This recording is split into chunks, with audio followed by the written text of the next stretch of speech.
My name is Ken Johnson. I'm a just 40-year-old office worker. I have been single since I was born. However, I've somehow managed to get my first girlfriend at 40.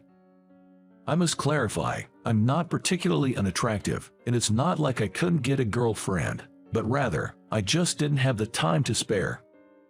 I lost my parents when I was a child and grew up in an orphanage. In the US, you have to leave the orphanage at 18, so I didn't go to college. I started working right after high school. Life hasn't been easy. I worked tirelessly every day, barely making enough money to support myself. There was absolutely no room in my life for a girlfriend. Eventually, I switched jobs and got employed at my current company. I've been working here for quite a while, but without a promotion. Not having a college degree inevitably puts me at a disadvantage compared to those who do. Well, it's just the way it is. Compared to the old days, I earn better now and have some peace of mind. But before I knew it, I was 40. The idea of getting a girlfriend had faded from my mind. But then, a turning point came for me. A big project in the company was a success, and one day, a party for celebration was held. As I was somewhat involved in the project, I attended the gathering, seated at a distant corner. My role was merely support, and the star of the show was the project leader, a woman named Megan Taylor, so being tucked away in a corner suited me just fine. Megan was from my batch, but she's beautiful and thoughtful, and has the trust of her subordinates. Moreover, she comes from an affluent family, who made their fortune by dealing in high-end furniture. Despite us being from the same batch, our backgrounds couldn't be more different. She is indeed what you might call privileged. In fact, it's widely rumored that she's likely to get promoted soon due to her position as a project leader. I have conversed with her a few times since we are from the same batch, and I also think that she is fit to be in a position of power.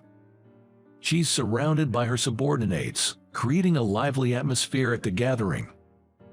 I was planning to pass the time watching her and occasionally chatting with the workmates who come to switch seats. "Oh, there you are, Ken." Amidst the winding down party, Megan approached. Her face was flushed, probably from drinking, and she seemed quite upbeat. Well, she is the guest of honor, after all. I was just offering support. It feels presumptuous to be lumped with you, the star of the show. What are you talking about? It would have been tough without your support. I didn't talk to you since you don't like drawing attention, but you were a star too. Megan pouted her lips, and I simply shrugged.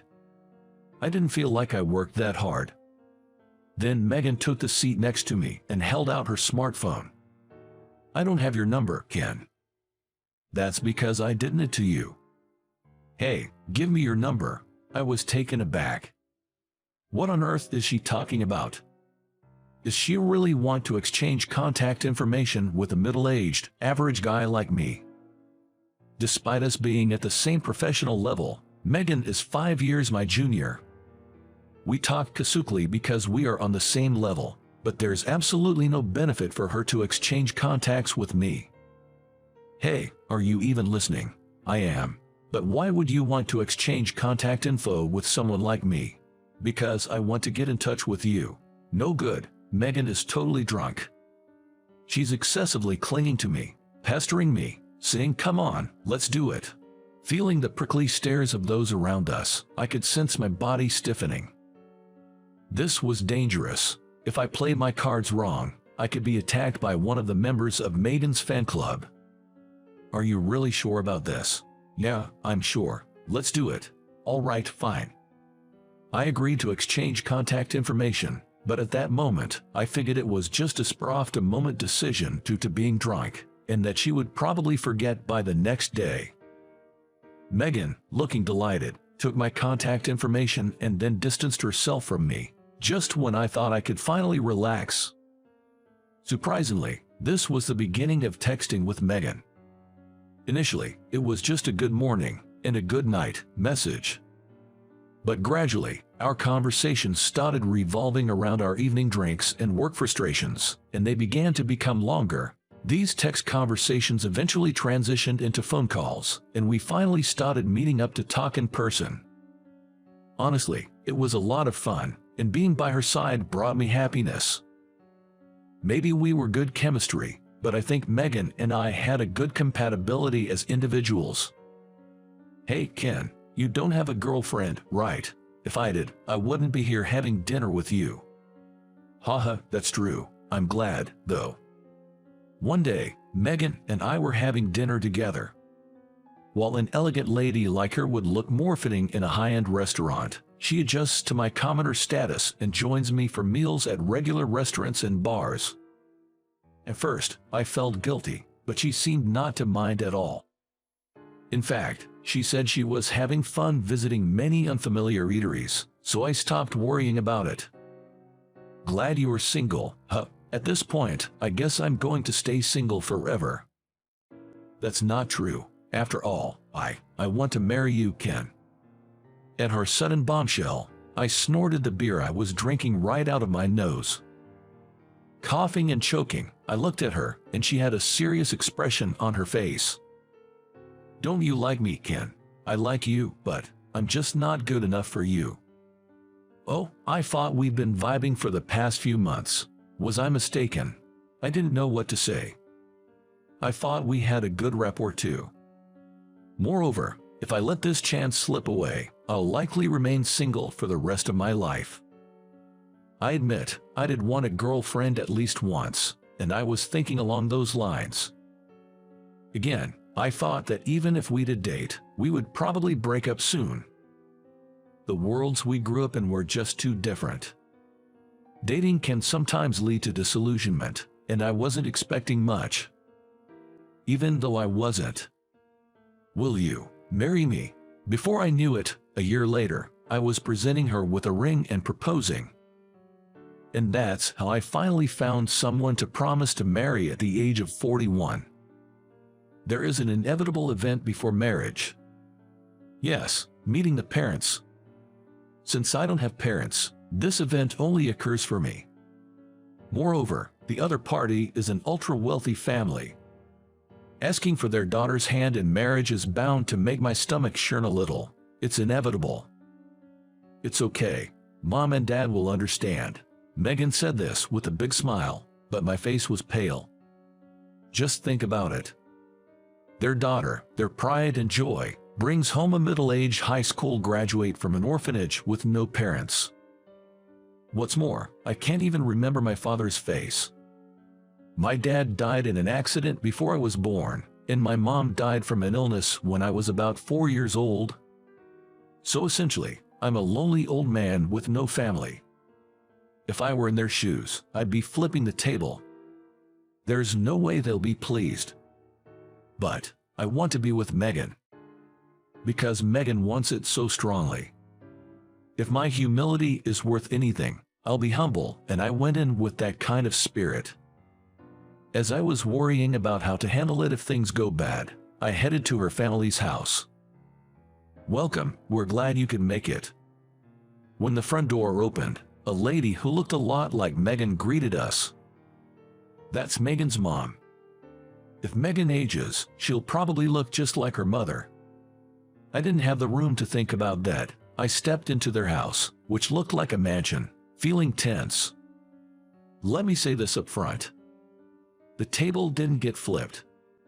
Why not? Because there's no such thing as a table to flip. It's all shiny and looks like foreign furniture.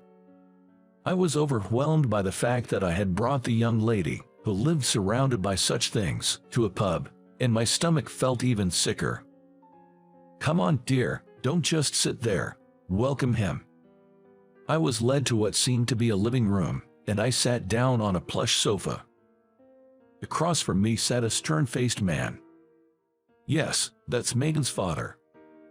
Dad, Mom, let me introduce you. This is Ken Johnson, the man I'm seeing. I'm Ken Johnson. As I lowered my head with a trembling voice, then raised it, I couldn't close my gaping mouth. For some reason, Megan's parents' eyes were wide open. Megan's mother, Susan, flustered, asks, Could Can you tell us your name again?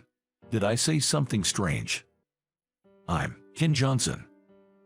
I know this is a strange question, but wasn't your mother's name Karen Johnson, and didn't she pass away from an illness? I became confused upon hearing this. I told Megan that I didn't have parents, but I never told her their names or that she had died from illnesses. I can't believe this. Susan, with tears in her eyes, stood up and passed me a photo frame that was placed near the window. There were two women in the picture. One was Susan, and the other one was, wait, Mom. Yes, the woman in the photo was my mother. I vaguely remembered her face, and there she was. Were you acquainted with my mother? Acquainted, she was a lifesaver. Susan said this as she dabbed at her eyes with a handkerchief and started to tell her story. She had a severe illness in the past and was hospitalized at a major hospital. She might not live very long. When she received this diagnosis and was feeling down, she met my mom, who was also admitted in the same hospital. They were on the same floor and had met in the common room. Your mom had a heart condition, you see. She didn't have much time left. Because of that, we became close quickly. The two of them hit it off and often talked in the hospital room. That's where your mom found out about me, her son. I have my son in a care facility. I lied to him that I would come get him. You shouldn't lie. You should definitely go and get him. I can't. I know my own life expectancy. My mom knew that she didn't have much time left. That must be why she said this to Susan. I feel like I land without doing anything. I want to be a mother that my son can be proud of, even if it's a little. Oh, but he might forget my face. He's only 3. I wish I could see my son grow up.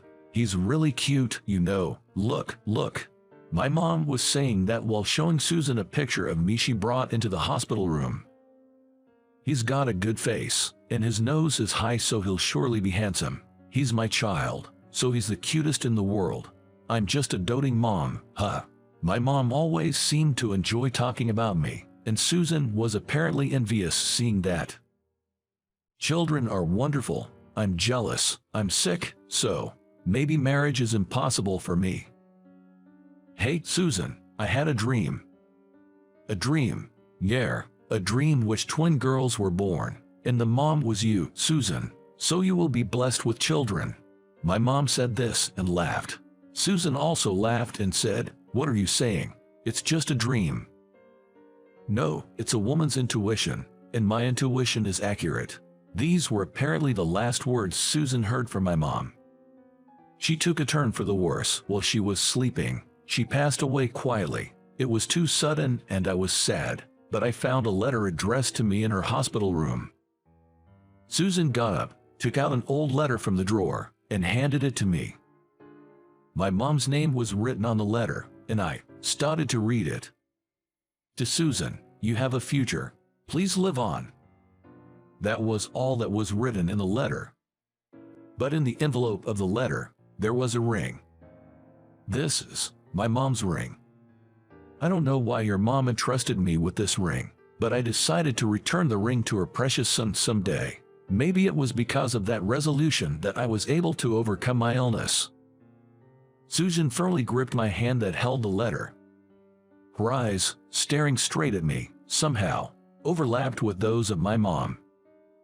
I am alive today thanks to your mother. I met this man, received blessings. Those blessings brought your mom's son to me. Your mom arranged it. I listened to her story in silence, because that was all I could do. Tears were streaming down my cheeks, and if I opened my mouth, only sobs would come out. I thought I was abandoned by my mom. But I was wrong. My mom couldn't come to get me, but instead, she sent someone important to me. Maybe the reason why Megan and I got along so well was because my mom connected us. I can't pretend to be grand about it like I accept you as my daughter's partner. After all, you're Susan's son. I'm sure you'll make my daughter happy. You think so too, right? The conversation was turned to Megan's father, who had not spoken a word until then. Her father crossed his arms and he was listening quietly, but now he looked at me straight. Your mother protected someone important to me. Can you protect my daughter? I wiped my tears. A grown man like me can't be seen crying. This is a pledge between men. Yes, I will definitely protect her and make her happy. I declared so in a loud voice. Then, a few years later, I was walking fast down the corridor of an obstetrics and gynecology hospital, holding back my desire to run. I was heading for the private room where my wife, Megan, stayed. Megan. As I approached the hospital room, there she was, Megan, sitting on the bed. I rushed straight to Megan and was about to hug her, but I held back. She had just finished giving birth. I couldn't be reckless. You've done really well. Thank you, Megan. Oh, come on. How can you cry before you've even met the children? Look, they're waiting for their dad. I walked towards the two baby beds at the end of Megan's gaze. There, adorable angels were sleeping. Holding the tiny hands of the children, I shed tears. Mom, I have properly received the baton you've passed. Interestingly, the children born between Megan and me were twin girls. How did you like it? Subscribe the channel and it encourages me to continue creating. I'll see you in the next video.